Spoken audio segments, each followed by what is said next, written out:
अस्सलाम वालेकुम, नमस्कार, सत श्री अकाल एंड गुड इवनिंग। मैं हूं आरज़ू काज़मी और आप देख रहे हैं पॉइंट ऑफ व्यू।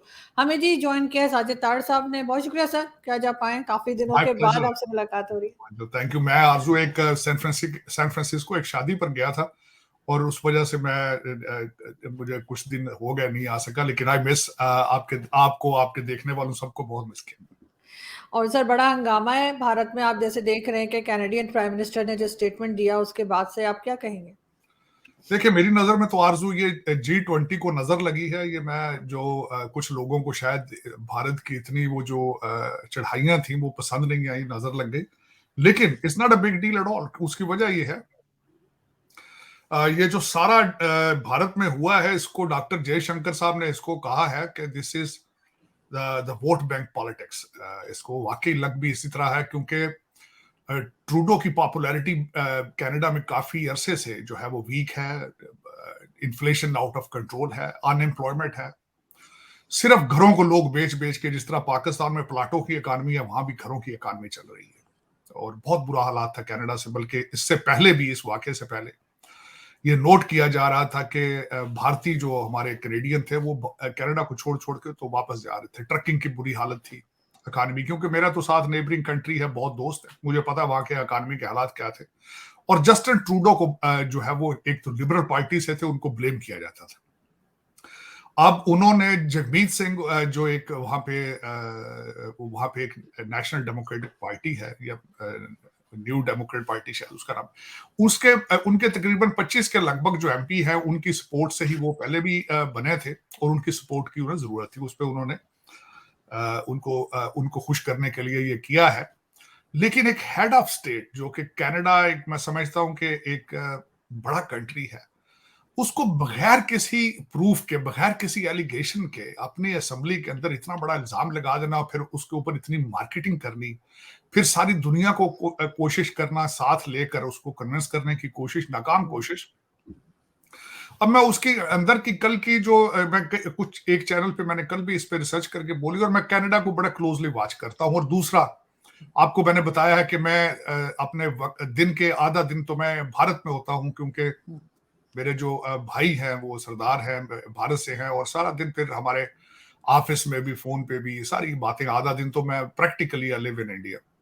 तो उसमें जब ये काफी गर्मा गर्मी चल रही थी, तो जो बातें हैं वो पहले तो जस्टिन ट्रूडो साहब ने अमेरिका की सपोर्ट लेने की कोशिश की, यूके को कन्विंस करने की कोशिश की, एक जायंट उनसे स्टेटमेंट लेने की कोशिश की।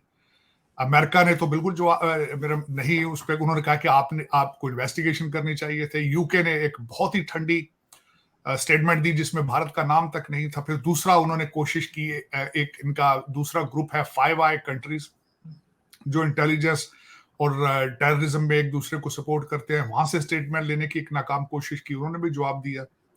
फिर उसके बाद उनकी जो मेलनी जोली है, वो उनकी जो फॉरेन मिनिस्टर है, वो आई है यूके, यूएस में आई है, यूनाइटेड नेशंस में। तो उन्होंने G7 की सपोर्ट लेने की कोशिश की, लेकिन किसी ने सपोर्ट नहीं उनको किया। क्योंकि, और दूसरा एक सबसे बड़ी बात है, लोग अब समझते हैं कि Bharat is the fifth largest economy on the planet. So उनके साथ किसी चीज का मजाक जो है वो उनको सूट नहीं करेगा, बिल्कुल। और यहाँ पे ये बताना चाहूंगा कि इस वक्त भारत जो है वो कनाडा से दालें ले रहा है और आटा ले रहा है, तो वो बंद कर देंगे, कहीं और से लेंगे, इनकी इकानमी मजीद खराब होगी। इनका एक पेंशन फंड है जो 2 बिलियन से ज्यादा है, उसकी इन्वेस्टमेंट इन्होंने भारत में कर रखी है। महिंद्रा जो ट्रैक्टर बनाते हैं, गाड़ियां बनाते हैं, उनके प्रोजेक्ट में इन्होंने अपने कनाडा के जो पेंशन है उसको 2 बिलियन।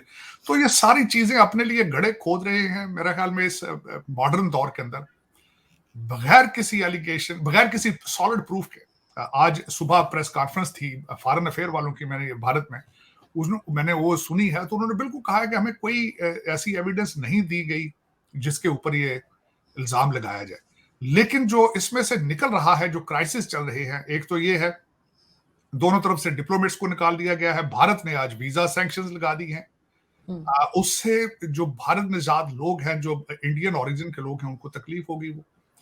और दूसरा, इस वक्त जो सबसे ज्यादा नुकसान है, जो मैं समझता हूँ जिन चीजों को हवा दी जा रही है, वो हिंदू सिख रिलेशनशिप को खराब किया जा रहा है। ये सबसे ज्यादा नुकसान इस चीज को है। और मेरे सेंटिमेंट्स हैं, दोनों तरफ से मेरे सेंटिमेंट्स हैं, मेरे हिंदू भी दोस्त हैं, मेरे सिख भी भाई हैं। तो जो मुझे सबसे ज्यादा तशवीश इस चीज की है कि हिंदू सिख जो है वो रिलेशनशिप आपस में खराब हो रहे। इन कैनेडियंस को तो इतना ज्यादा फिक्र नहीं पड़ेगा, क्योंकि ये तो कनाडा में रहते हैं, एयर कंडीशन में रहते हैं, मजे करते हैं। जो लोग सिख भारत में आबाद है, और खासकर कई स्टेटों में है जहां बिल्कुल बहुत थिन माइनॉरिटी है, उनके खिलाफ एक नफरत उभरेगी, मैं समझता हूँ ज्यादती इस सब से जो कुछ भी हुआ है। लेकिन इसमें से अच्छा कुछ भी नहीं निकलेगा मेरे ख्याल में। कल जो एक स्टेटमेंट दी है ट्रूडो साहब ने पिछले टाइम इस वाकये के बाद, तो उसमें लग रहा था उनकी भी हवा निकली हुई थी। उन्होंने भी कहा है कि हम भारत को जो है वो मेरा ये नहीं था कि उनको प्रोवोक किया जाए, लेकिन प्रोवोक तो अब हो चुका है, चीजें तो अब आपके हाथ बिल्कुल। से निकल चुकी हैं, अब चीजें तो सर, पाकिस्तान के जो पहले फॉरेन मिनिस्टर थे बिलावल भुट्टो, उन्होंने भी फौरन ही बड़के मारनी शुरू कर दी, और इस वक्त जो फॉरेन मिनिस्टर हैं जो अमेरिका में ही मौजूद हैं, उन्होंने भी स्टेटमेंट भारत के खिलाफ दे दिया। और आजकल हमारे टीवी पे सुबह शाम यही आ रहा है कि जी भारत एक्सपोज हो गया। देखें, यहाँ पे तो जोक पे जोक हो रहे हैं यूनाइटेड नेशंस में। मेरा ख्याल है मेरी ख्वाहिश थी कि उसमें से एक जोक तो ये है कि हमारे फॉरेन मिनिस्टर साहब ने फरमाया, भाई हम तो भारत के साथ बातचीत करना चाहते हैं, वो खुद नहीं करते।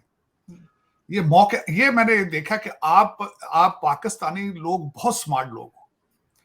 आप लोग मौके की मुनासिबत के हवाले से फौरन अपना वो जो स्टेटमेंट, अब यूनाइटेड नेशंस में आए तो भाई हम तो भारत के पीछे पीछे घूम रहे हैं, रिलेशनशिप वो बात करते हैं। आईएमएफ को पैकेज लेना हो तो कहें जी हम तो भारत से बात करना चाहते हैं। और मेरे भाई बात बात इस तरह तो नहीं हो जाती ना हवा में। बात करने के लिए कुछ स्टेप्स आपने लिए, वो हालात बेहतर करने के लिए सिचुएशन आपने की है।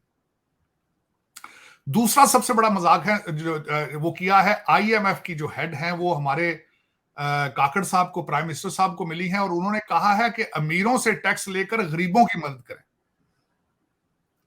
वाह भाई, कैसी बात उन्होंने कर दी।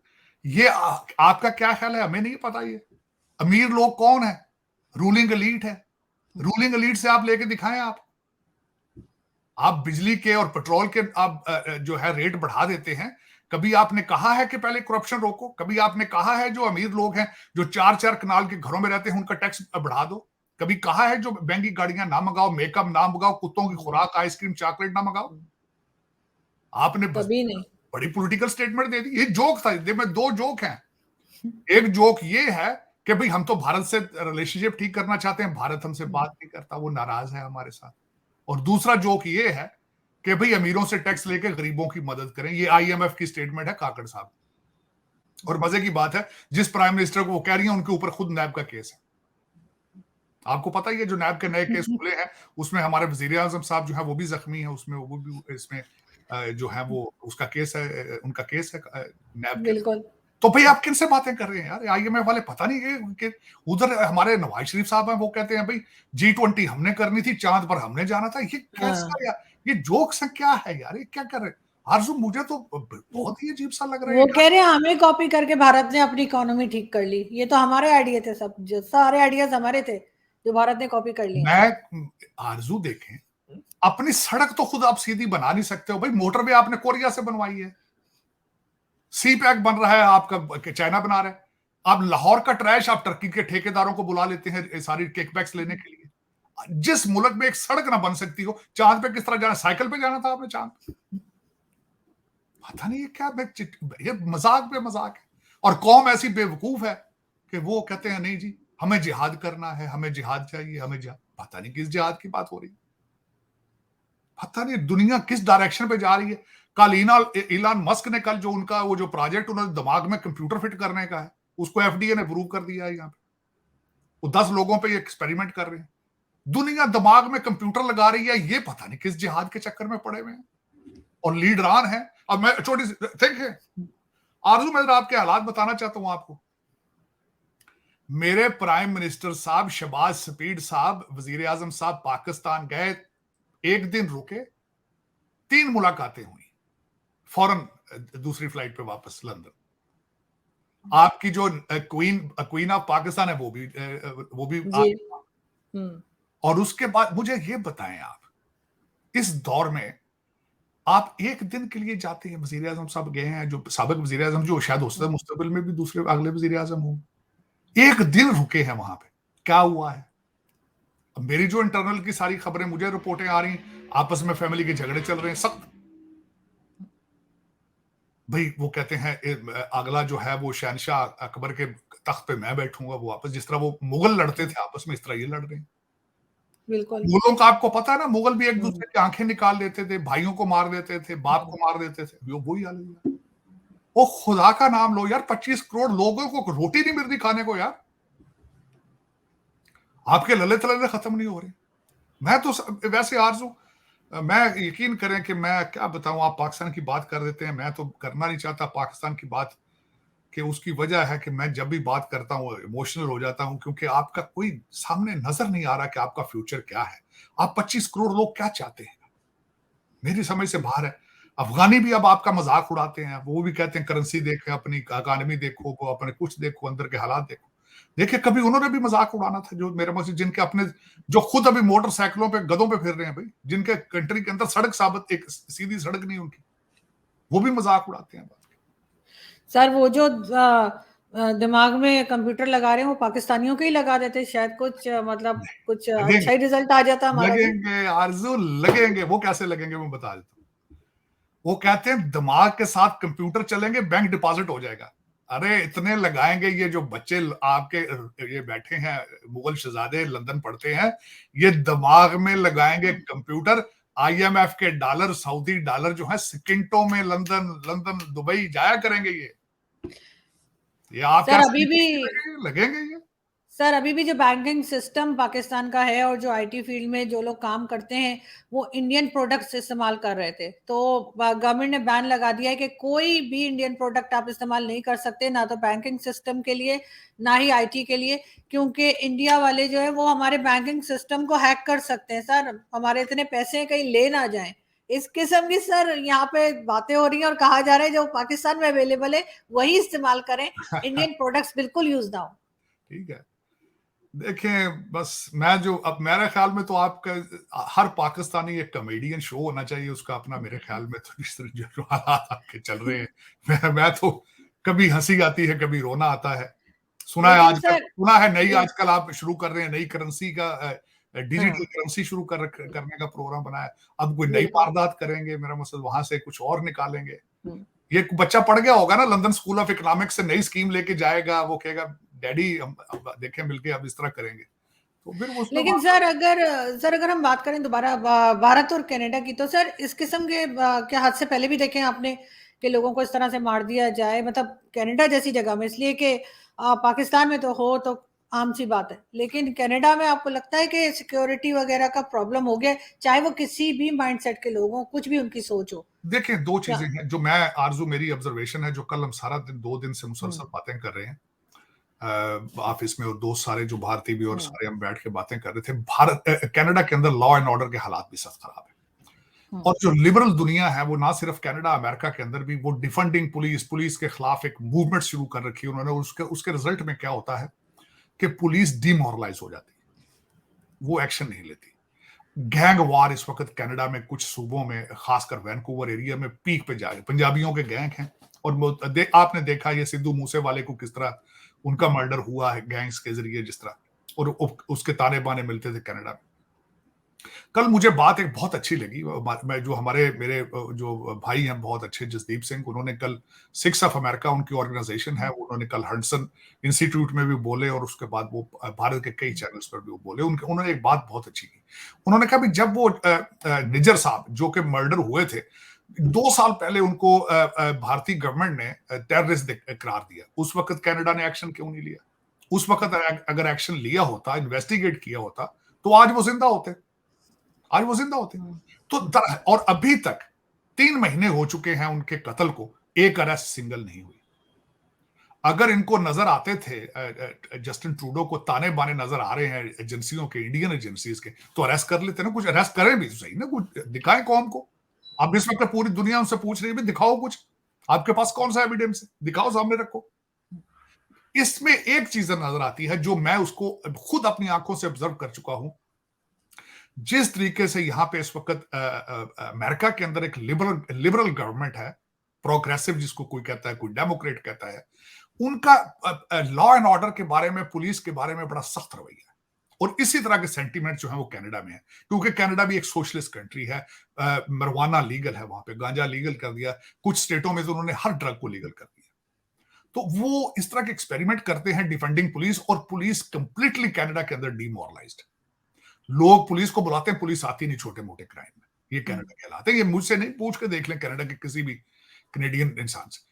तो वो जब आपके अपने लॉ एंड ऑर्डर के हालात खराब हों तो आप दूसरे लोगों को, दूसरे कंट्रीज को, दूसरे लोगों की एजेंसियों को, उनको ब्लेम करेंगे।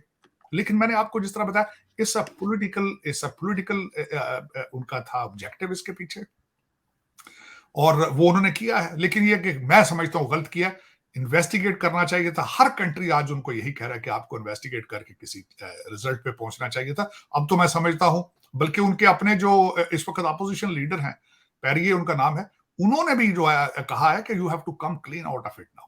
और वो जसदीप खासकर, उन्होंने उनकी बड़ी स्टेटमेंट जो वायरल हुई है, उन्होंने कहा Justin Trudeau is digging hole for himself. तो वाकई Justin Trudeau is in deep waters now. मेरा ख्याल में अगर वो इसमें his political career is over according to my opinion, if you मुझसे पूछे तो।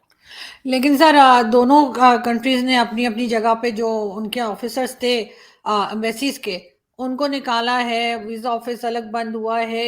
टेंशन बहुत ज्यादा बढ़ती हुई दिखाई दे रही है। इस पे अमेरिका की तरफ से या व्हाइट हाउस की तरफ से भी तो स्टेटमेंट आया है। देखें, इस वक्त लोगों को तकलीफ, 7 लाख भारतीय इस वक्त कनेडियन वीजे का पहले इंतजार कर रहे थे। Student visa, family visa, business visa, वो तो पहले इंतजार कर रहे थे। उनके लिए दुश्वारियां बन गई। दूसरा, जो लोग मुसलसल जो आना चाहते हैं वो बेचारे स्टक हो गए कनाडा के अंदर। और दूसरा, भारत ने अपना रिजर्वेशंस दिए हैं कि हमारे डिप्लोमेटिक मिशन जो है कनाडा के अंदर वो सेफ नहीं है। और वाकई उसकी वजह ये है कि वहां पे कुछ एलिमेंट्स जो थे, उन्होंने भारतीय डिप्लोमेट्स के ऊपर बाउंटीज लगा रखी, उनके सर की कीमत लगा रखी थी, और इधर उधर इस तरह की बातें करते थे। वो अपनी जगह ठीक है, कौन इतना बड़ा रिस्क लेगा भाई जहां लोगों को थ्रेट करे। बल्कि कल तो एक सिख रहनुमा है, उसने कहा खास करके हिंदुओं को लीव कनाडा। मैं समझता हूँ ज्यादती, और लोग इसके पीछे। पुन्नू सर, पुन्नू नाम है आई थिंक उसका। उनका नाम है जी। उन्होंने कल एक स्टेटमेंट दी, इस तरह गलत बात है। ये नहीं सोचते कि उनके इस तरह के अमल से पूरी सिख कम्युनिटी के ऊपर क्या असर पड़ेगा। और लोग इस वक्त अगर देखा जाए तो सारी दुनिया में दे आर मूविंग फॉरवर्ड। आप अगर को आपके मसले मसाइल हैं, मूवमेंट है, तो आप डिप्लोमेटिकली, पॉलिटिकली उसका हल ढूंढने बजाय वायलेंस के। मैं समझता हूँ violence is not an answer to anything.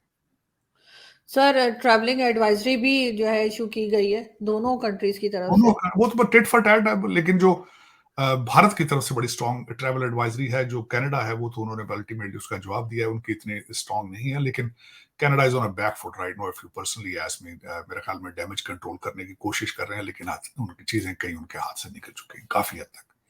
उसमें मैंने देखा है कि प्रेशर भी है, बल्कि आप इंटरनेशनल कम्युनिटी का ball is on their court के you have to prove something, you have to give some kind of proof. ये allegations he said she said के ऊपर आपने इतना बड़ा इल्जाम जो लगाया है, वो मेरे ख्याल में अब उनको उसका हल निकालना पड़ेगा। मेरे ख्याल में निकालना होगा। इसके बगैर, मैंने जिस तरह कहा है, मेरी नजर के अंदर जस्टिन ट्रूडो इज ओवर। मेरे ख्याल में उनका पॉलिटिकल कैरियर जो है वो ओवर है। उनके वालिद साहब भी प्राइम मिनिस्टर थे। अब तो लोग उनकी भी स्टोरियां निकाल के बातें कर रहे हैं कि लाइक फादर लाइक सन। उन्होंने भी एक 1985 के किसी त्यारे की बॉम्बिंग के अंदर कोई इन्वॉल्व थे। परमार उनका नाम था। तो उनको इंडियन गवर्नमेंट ने मांगा था कि हमें दिया जाए वापस। तो अकॉर्डिंग टू द कॉमनवेल्थ, क्योंकि भारत और कनाडा दोनों कॉमनवेल्थ का हिस्सा है, लेकिन उन्होंने उसमें कोई लीगल चीज ढूंढ के तो उसको भी एक्सट्राडाइट नहीं किया था। अब तो फिर लोग बातें वो भी कर रहे हैं कि लाइक फादर लाइक सन। लेकिन मेरे ख्याल में इस वक्त Canada Bharat relationship, they are at the worst point of their diplomatic history. जिस तरह मैंने आपको कहा है कि G20, कई लोग तो ये भी कह रहे हैं कि G20 की कामयाबी के बाद दिस इज अ कॉन्स्पिरेसी। लेकिन ये कॉन्स्पिरेसी थ्योरीज देखें, आने वाला ये वक्त ही बताएगा कि what was the other motive beyond the political.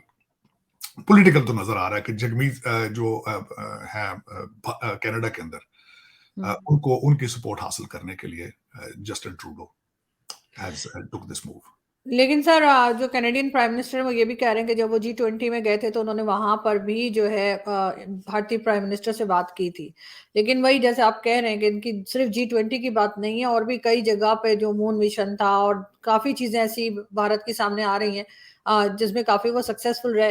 हो सकता है ये सारी चीजें मिलकर कुछ जो है वो कनाडियन प्राइम मिनिस्टर उसकी वजह से कुछ घबरा गए या परेशान हो गए, जो इस किस्म की एलिगेशंस लगा रहे हैं और प्रूफ भी नहीं है उनके पास। लेकिन देखें ना, अगर उन्होंने जाके G20 में बात करने की कोशिश की है, नहीं थी तो पब्लिक जाके प्रेस कॉन्फ्रेंस करते वहां। हम्म। अगर मोदी साहब बात नहीं कर रहे थे कि तो किसी और से बात करते, भाई ये देखें ये क्या हो रहा है हमारे साथ, अगर इस तरह की बात थी। और दूसरा ये नजर आ रहा है ऑब्वियस कि उनको गुस्सा था कि कनाडा का ट्रिप उनका ठीक नहीं रहा। और जिस तरीके से आपने देखा ह्यूमिलिएशन थी कि जहाज खराब हो गया, फिर वापस आने के हालात खराब थे, तो अब लोग ये भी कहते हैं कि गुस्से में आके रिटेलिएट किया उन्होंने। फिर दो दो चार फिर लोगों ने तो डाट्स को कनेक्ट करना होता है। लेकिन देखें उसमें अगर आप मोदी साहब से अगर बात कर रहे थे नहीं हो रही थी तो कोई और चैनल अडॉप्ट करते, आप इंटरनेशनल कोर्ट ऑफ जस्टिस में चले जाते, प्रेस कॉन्फ्रेंस कर लेते अगर आपके पास प्रूफ थे, लोगों के सामने रख देते चीजें। लेकिन सर आप अब इसमें से सर अब इसमें से निकलेंगे कैसे, ये मैं लास्ट में पूछना मुझ चाहूंगी। अब इसमें मुश्किल से निकल ना, पाने आप का कहां कोई से रास्ता? निकलेंगे? इनका political career is over now, मैं अब बता रहा हूँ। हम्म। इंटरनेशनल प्रेशर इतना है कि he won't be able to sustain. या तो प्रूफ हम्म। देंगे कि दुनिया को बताएंगे ये क्या, देखिए प्रूफ होते तो 3 महीने तो मर्डर के हो चुके, एक भी अरेस्ट अभी नहीं है, हम्म। एक भी अरेस्ट नहीं। और मैंने आपको बता दिया लॉ एंड ऑर्डर के हालात कनाडा के अंदर बहुत खराब है। तो प्रूफ कहां से देंगे अपनी एजेंसियों को? इनके पास प्रूफ होते तो रख देते, वो प्रूफ होते तो निकाल के रखते दुनिया के सामने, लेकिन है ही नहीं। अब प्रेशर के ऊपर प्रेशर आएंगे, अगले इलेक्शन में फारिग हो जाएंगे, बस यही है और क्या। तो पीपल और उसमें नुकसान किसका है? वो सिख कम्युनिटी का नुकसान है, बिल्कुल। वो उनको उनको फेस करना होगा और सारे। सर जो हिंदू कम्युनिटी है वो भी क्या अब डर डर के रहेगी कनाडा में? जाती, लेकिन देखिए मैं वैसे मैंने पर्सनली मैं बताऊं आरजू, ऐसी बात भी नहीं है कि हिंदू दे आर सेफ, इसमें कोई शक नहीं है। सारे सिख हम्म। कम्युनिटी भी, मैंने देखा, मैं तो बहुत से हर वक्त सिखों के साथ रहता हूँ, हिंदुओं के साथ रहता हूँ। सिख जो पढ़े लिखे खानदानी सिख हैं वो आगे आ रहे हैं, स्टेटमेंट्स दे रहे हैं कि हम अपने हिंदू भाइयों को प्रोटेक्ट करेंगे, हम उनके साथ हैं। और वाकई हम सारे साथ हैं, ना सिर्फ हिंदू सिख है, मुसलमान सारे उनके साथ हैं, ऐसी कोई बात नहीं। आप जाके कभी टोरंटो या कहीं भी देखें, they live like they one community, ऐसी बात बिल्कुल। नहीं है कि उनको कोई थ्रेट होगी। दर हकीकत कुछ लोग, there are certain percentage of people in every community, they are born trouble maker. वो किसी न किसी चीज के ऊपर उन्होंने इशू बनाने होते हैं कम्युनिटी के अंदर। This is a natural phenomena. लेकिन ये कि अगर मुझसे पूछा जाए तो Hindus they are safe in Canada, और ऐसी कोई बात नहीं है ना, यहाँ भी और वहां भी कोई ऐसी बात। They are living in India since centuries, they are living together. तो आज कौन सी बात है कि इस चीज पे उन्होंने रिटेलिएट करना है? कोई रिटेलिएट नहीं करेगा, बल्कि ये चीज इन दोनों कम्युनिटीज को, तीनों कम्युनिटी को मजीद करीब एक दूसरे के लेके जाएगी। जब आप क्राइसिस में होते हैं, जो develop the stronger relationships with each other. तो मेरे ख्याल में वो ऐसी बात नहीं है, दे आर सेफ। उनकी सेफ्टी को कोई इशू हो, मैं जानता हूं सब चीजों को, कुछ भी नहीं होगा। ये बड़ा स्मॉल परसेंटेज ऑफ पीपल है, कुछ भी नहीं करेंगे। बिल्कुल ऐसा ही होना चाहिए। बहुत शुक्रिया सर कि आपने आज ज्वाइन किया। Thank you. Thank you. Thank you.